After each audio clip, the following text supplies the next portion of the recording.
لو كنت فاكر لسه ان الزراعة معتمدة على الفاس والمقطف، يبقى مستنيك مفاجآت كتير، لان اللي هتشوفه هنا هو مستقبل الزراعة بعينه. آلات ذكية، روبوتات دقيقة، وتقنيات بتحصد وبتزرع وبتفرز أسرع من أي بني آدم. من طيارات بتروي الزرع لجرارات بتمشي كأنها ترانسفورمر. كل مشهد هنا هيفتح لك بعد جديد في عالم الزراعة.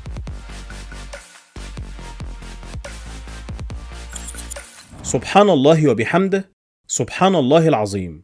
أنا حمادة حمدي من قناة ايموشن. ادعمني باشتراك وادعمني بلايك.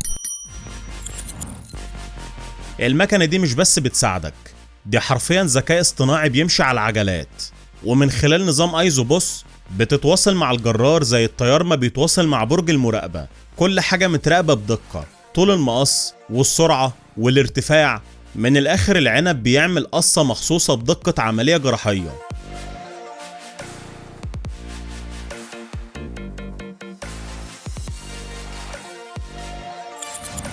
اول ما الوحش ده ينزل الارض، البندق بيبدأ يترعش. شركة اي ام روسيت صنعت اكبر واقوى حصادة بندق في العالم، بتهز الشجرة وتجمع الثمار وتفرزهم وتحملهم، وكل ده في مرة واحدة. حرفيا مفيش بندقة هتفلت منها.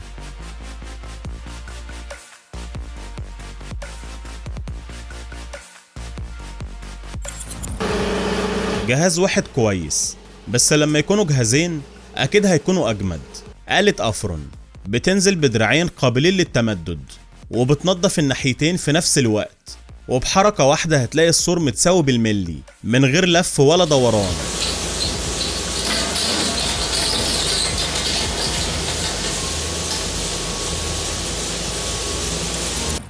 اما عن حصاد القطن في البرازيل، فده عرض عسكري، ماكينات عملاقة ماشية في صفوف، حرفيا بتبلع كرات القطن البيضة زي السكر، وبتسيب وراها صفوف منظمة كأنها عملت دمج بين القوة والنعومة، زي الفرشة اللي بترسم لوحة.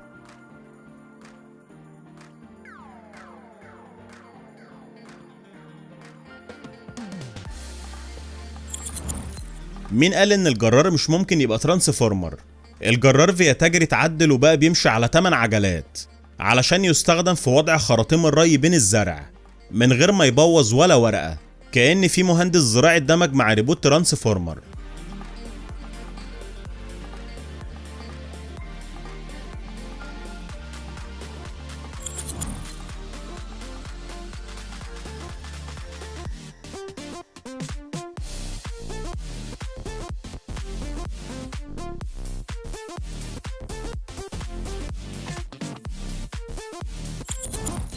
اما الوحش ده فسموه اكل الصناديق، والموضوع هنا مش هزار، لانه بيشيل 22 حاوية من المحصول في المرة الواحدة وبدون توتر ومن غير لف ولا دوران. فامكو صممت مكنة تقيلة بس ناعمة علشان تعمل شغل شهور في ساعات.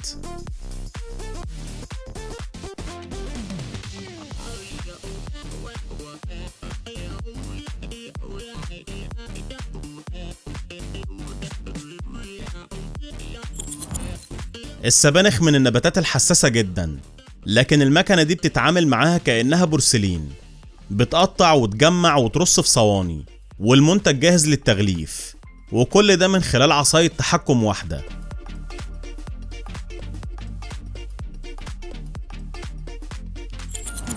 ليه نرش مبيدات للحشرات الضارة لما احنا ممكن نحرقها؟ وطبعا محدش يعمل كده، حرام.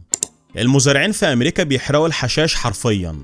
نظام حراري بيوصل ل 2 مليون وحدة حرارية، وبيقضي على الحشائش في ثواني ومن غير ما يضر المحصول.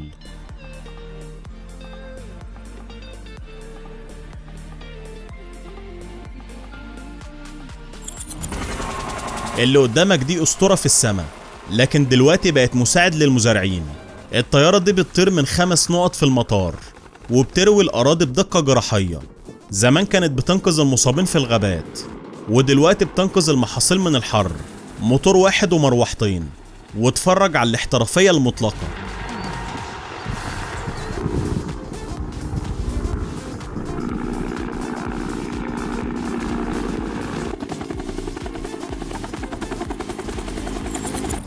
لو بتحب الشاي يبقى لازم تشوف الماكينة اليابانية دي بموتور ديزل من كابوتا.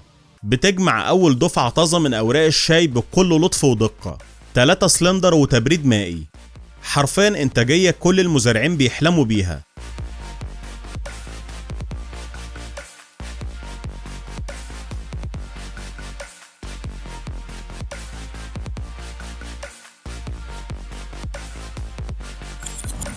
في إشبيلية في أسبانيا في شركة كشفت عن اختراع ممكن يغير صناعة الموالح للأفضل، حصاد ميكانيكي المزارع الموالح الكبيرة. الماكينة بتحضن الشجرة حرفيا، ومع شوية هز بتجمع الثمار بلطف من غير أي تدخل بشري، وكل اللي بتحتاجه تكنولوجيا بتعرف تفرق بين الورقة والثمرة مش أكتر.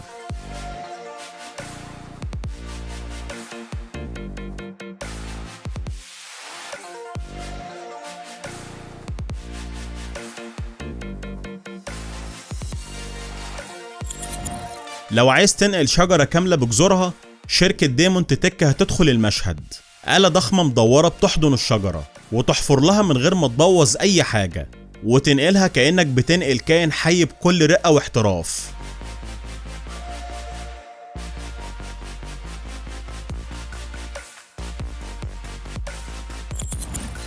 ماكينة دي وولف آلة حصاد بتمشي على صفين، بتكشف مكان الجزر وبشدة ولطف بتجمعه كأن ليها عيون جوه الأرض مع صوابع دكاترة الجراحة. بتمشي على الأرض زي الدبابة المجنزرة، لا مطبات بتهمها ولا لفات تقدر توقفها.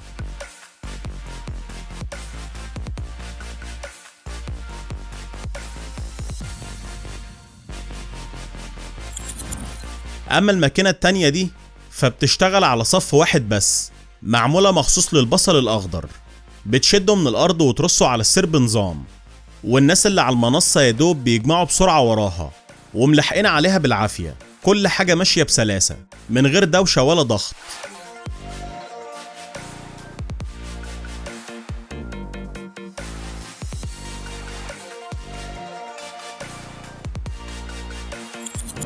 الماكينة دي مش بتزرع شجر بس، لا دي بتقيس المسافة والعمق وزاوية الزرع بدقة متناهية. الدراع المخروطي بيحط الشتلة في الحفرة وبعدين يضغط عليها، وفي ثواني الشتلة بقت واقفة زي الألف، لا جروف ولا وجع دماغ.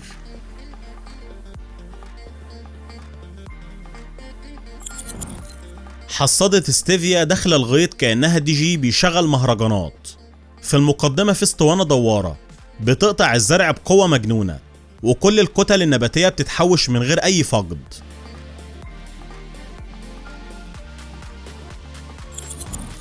الآلة العبقرية دي بتشتغل كأنها معمل أبحاث في الغيط، بيعد البصل ويفرزه ويزرعه بدقة خيالية.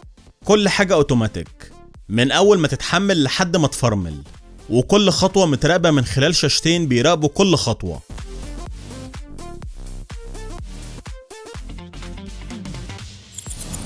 انسى السكاكين والسلاسل ووجع الظهر، المكنة دي بتقص وتجمع وترص كل خصاية بطريقة أوتوماتيكية كأنك كنت بتزرعها لوليمة ملوك، وكل اللي عليك إنك تتفرج وتتأكد إن الدنيا ماشية تمام.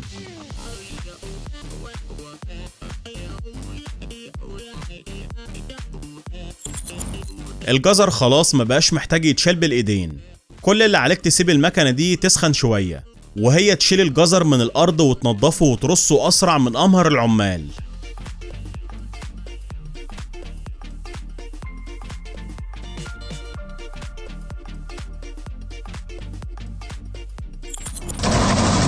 أكيد شفت معدات زراعية كتير، بس المكنة دي وسطهم عاملة زي موس حلاقة وسط سكاكين جزار، صغيرة ومرنة وفيها قرص بيلف فيه سكاكين كأنها منشار تربو. المكنة دي بتفرم عيدان الموس في لحظة وتحولها لشرايح في نفس المكان.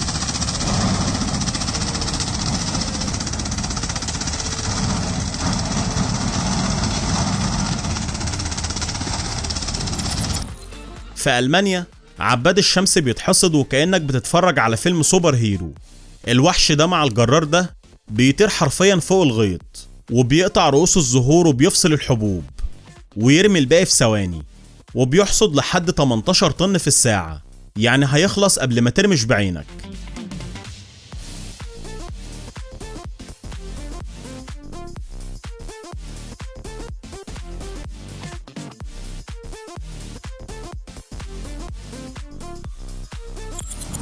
لو كملت الفيديو لحد هنا يبقى الفيديو عجبك.